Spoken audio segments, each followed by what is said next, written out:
उनको लग रहा था कि हमको मुस्लिम मतदाता का वोट मिलेगा, नहीं मिला।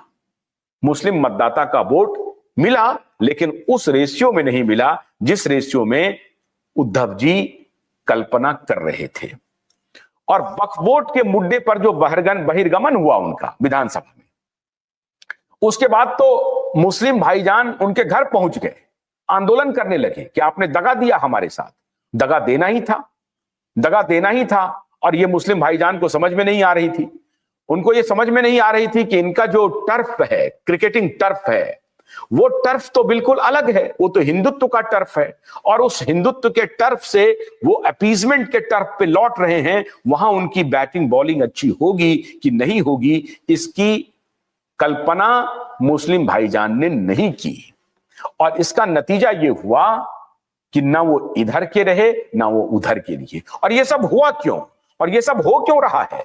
ये सब हो इसलिए रहा है कि सुशांत और दिशा की जो शक्ति है ऊपर से, जैसे ने भगवान कृष्ण का आपने देखा होगा, भगवान कृष्ण का जो ज्योतिपुंज निकलता है, वही ज्योतिपुंज दिशा और सुशांत का निकल रहा है। In favour of Eknath Shinde, in favour of Bharatiya Janata party, in favour of even NCP Ajit Pawar, not in favour of NCP Sharad Pawar, in favour of Congress और शिवसेना उद्धव। ये जो रे चल रहा है, ये जो आशीर्वाद चल रहा है, ये दिशा और सुशांत का है। आप कह सकते हैं कि नहीं नहीं, इसमें आप स्पिरिचुअल हो रहे हैं। आपको स्पिरिचुअल होना ही पड़ेगा। क्यों होना पड़ेगा? क्योंकि एक स्पिरिचुअल धर्मगुरु पहुंचे थे ये कहने के लिए कि मैं आपको नवंबर में मुख्यमंत्री बनाऊंगा, आपके साथ धोखा हो गया है। मैंने धर्मगुरु को चुनौती दी थी और स्पिरिचुअली चुनौती दी थी कि अगर कोई ऊपर की सत्ता है, अगर है और वो है, वो साबित हो गया। ईश्वर की सत्ता ने खुद को साबित कर दिया और तीनों की तीनों पार्टियां मटिया मेट हो गई। मित्रों, शरद पवार चाह रहे थे, कांग्रेस चाह रही थी, ये दोनों की दोनों पार्टियां चाह रही थी कि उद्धव मिट्टी में मिल जाए। नतीजा यह हुआ कि वो पहले मिट्टी में मिले, ये बाद में मिट्टी में मिले। मतलब संख्या के हिसाब से 46 में 20 उद्धव के पास और 10-10 जो है वो इन दोनों के पास। एक आध दो समाजवादी, इधर उधर का जो टोटल आंकड़ा है वो महाविकास अघाड़ी का, वो 46 सीटों का आंकड़ा है। अब इन तीनों महाविकास अघाड़ी में अब सिरफटौल शुरू हो रहा है। सबसे शुरुआत पहले हो रही है। अभी तो कांग्रेस तो हाइबरनेशन के फेज में चली गई है, वो कब उभरेगी कहना मुश्किल है। शरद पवार का ये आखिरी चुनाव था, उनको पता है कि हम अपने बेटी को एक प्रकार से सांसद बना के भेज दिए हैं, देखते हैं हमारी पार्टी का हश्र क्या होता है। पार्टी फिनिश है, या तो वो कांग्रेस में मर्ज कर लें या अगले चुनाव तक कौन इंतजार करता है।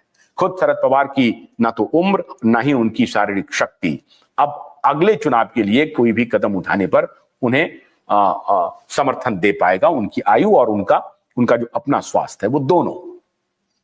ऐसी स्थिति में उनकी बेटी में कितनी काबिलियत है अपनी पार्टी को आगे बढ़ाने का। भतीजे ने यह साबित कर दिया कि लोकसभा में जो उन्हें अपमान का घूंट पीना पड़ा, वो विधानसभा में उन्होंने उस अपमान के घूंट का बदला ले लिया और 40 से अधिक सीटें ले आए। अब वो एक बड़े स्टेक होल्डर हैं महाराष्ट्र में। वो जिस चीज के क्लेमेंट थे, उन्होंने अपना क्लेम दिखा दिया, उन्होंने अपनी दावेदारी दिखा दी। अब एनसीपी अजित पवार अब ये नहीं कह सकता है कोई उनको कि ये अब स्पेंट फोर्स है। अजित पवार ने साबित कर दिया कि वो एक फोर्स है। भले ही उसमें महायुति की बड़ी भूमिका थी, नरेंद्र मोदी की बड़ी भूमिका है और एकनाथ शिंदे की बड़ी भूमिका है, और इन तीनों का प्री पोल अलायंस एक रास्ते पर चलता रहा। बहुत बड़ा कोई डिस्प्यूट नहीं आया। मुस्लिम मतदाताओं को रिझाने के लिए जो एनसीपी अजित पवार ने कोशिश किया, उस पर भी भारतीय जनता पार्टी की तरफ से कोई विशेष प्रतिक्रिया नहीं आई, ना ही एकनाथ शिंदे की तरफ से आई। मीडिया में इक्का दुक्का ये चर्चा जरूर चला कि शायद इस मुद्दे पर बीजेपी और एनसीपी अजित और एकनाथ शिंदे के बीच में टकराहट हो सकती है, लेकिन ऐसा कुछ देखने को मिला नहीं। तीनों पार्टियां एकजुट होकर के मतदान में लगी रही और शीर्ष नेतृत्व पर भरोसा किया। नरेंद्र मोदी के नेतृत्व पर भरोसा किया और नरेंद्र मोदी एक सीजन्ड प्लेयर के रूप में अपनी पूरी टीम को आगे ले जाने में कामयाब हो गए। नरेंद्र मोदी की बैटिंग जबरदस्त रही और नरेंद्र मोदी ने जो स्थानीय लीडरशिप थी, जो फ्रंट फुट पर खेल रहे थे देवेंद्र फडणवीस, उसने भी साबित कर दिया। देवेंद्र फडणवीस फ्रंट फुट पर खेल रहे थे, लगातार छक्का मार रहे थे। चुनौती देवेंद्र फडणवीस को किसने दी थी? या मैं रहूंगा या तुम रहोगे। अब उनकी हालत यह हो रही है कि घर के लोग कह रहे हैं कि हम तुम्हें नहीं रखना चाहते। उनके जीते हुए विधायक कह रहे हैं हम आपके साथ चलना नहीं चाहते। महाविकास अघाड़ी का दामन छोड़ो, इनके साथ लंबा नहीं चल सकते हैं, इन्होंने आपको मिट्टी में मिला दिया। ये उनके लोग, जीते हुए एमएलए और उनके अपने कार्यकर्ता, जिला अध्यक्ष, ब्लॉक अध्यक्ष, पन्ना प्रमुख, ये सब मिलकर के कह रहे हैं कि जब हम जनता के बीच में गए लास्ट चुनाव में तो जनता ने हमें आईना दिखा दिया और हर जनता का यही पूछना था कि तुमने क्यों पाप किया। वो ये बोलना चाहते होंगे लेकिन नहीं बोल पा रहे हैं। वो दिशा और सुशांत का भी जिक्र करना चाहते होंगे लेकिन मन ही मन वो बाला साहब ठाकरे को ले आते होंगे कि बाला साहब ठाकरे की विचारधारा को आपने जो छोड़ा है इसका नतीजा हमें भुगतने को मिल रहा है। हालांकि शिवसेना उद्धव का बच्चा ये जानता है कि ये बाप बेटे के दुष्कृत्य ने, खास तौर के बेटे के कुकर्म ने इस पार्टी को गर्त में मिला दिया और आज उन्हीं जीते हुए एमएलए और उन्हीं अपनी पार्टी के कार्यकर्ताओं के साथ ये जो बेटे हैं ये कह रहे हैं कि नहीं नहीं, हमें महाविकास अघाड़ी के साथ रहना चाहिए। कार्यकर्ता कह रहे हैं कि हम अपना रास्ता अलग चुने, हमारी जो फिलॉसफी थी हम उस फिलॉसफी पर वापस आए, हम अपने संगठन को मजबूत करें, हमें किसी से सहयोग करने की जरूरत नहीं है, हम अपने दर्शन को, बाला साहब ठाकरे के दर्शन को लेकर जनता के बीच में दोबारा जाएं। ये कार्यकर्ता कह रहे हैं, जीते हुए एमएलए कह रहे हैं और जीते हुए एमपी कह रहे हैं। मैंने आपको कहा था कि जीते हुए जो 9 एमपी हैं उनके अंदर जो एक तूफान चल रहा है उसकी मैं अंदर की खबर बता रहा हूं। जबरदस्त तूफान चल रहा है। वो जीते हुए एमपी सोच नहीं पा रहे हैं कि अब क्या करें। वो सोच रहे हैं कि इधर क्या है, ये 5 साल मेरा गया। कोई भी जो मेंबर ऑफ पार्लियामेंट जीत करके आता है तो वो चाहता है कि या तो अगर पार्टी हमारी अपोजिशन में मजबूत है तो हम उनके साथ खड़े रहें, उसका लाभ उन्हें मिलता है क्योंकि वो राजनीतिक भविष्य देखते हैं। लेकिन अगर उनको लगता है कि अपोजिशन हमारी इतनी कमजोर है कि दूसरी दफा हम आएंगे कि नहीं आएंगे कहना मुश्किल है, तो ऐसी परिस्थिति में वो अवसर तलाशते हैं कि वो कहां जाकर के अपने इलाके के लोगों का भला कर पाएंगे। वो तलाशते हैं और ये तलाश राजनीति में कोई बुरी बात नहीं है। वो 9 के 9 सांसद ये तलाश रहे हैं कि अब हम अपने कॉन्स्टिट्यूएंसी के जो हमारी जनता जनार्दन है उसे संतुष्ट कैसे रखेंगे, उनका हम काम कैसे करवा पाएंगे। अब तो स्टेट में हमारी सरकार नहीं है, केंद्र में हमारी सरकार नहीं है, 5 साल के लिए हम बंद हो चुके हैं। अगला 5 साल क्या होगा कहना मुश्किल है।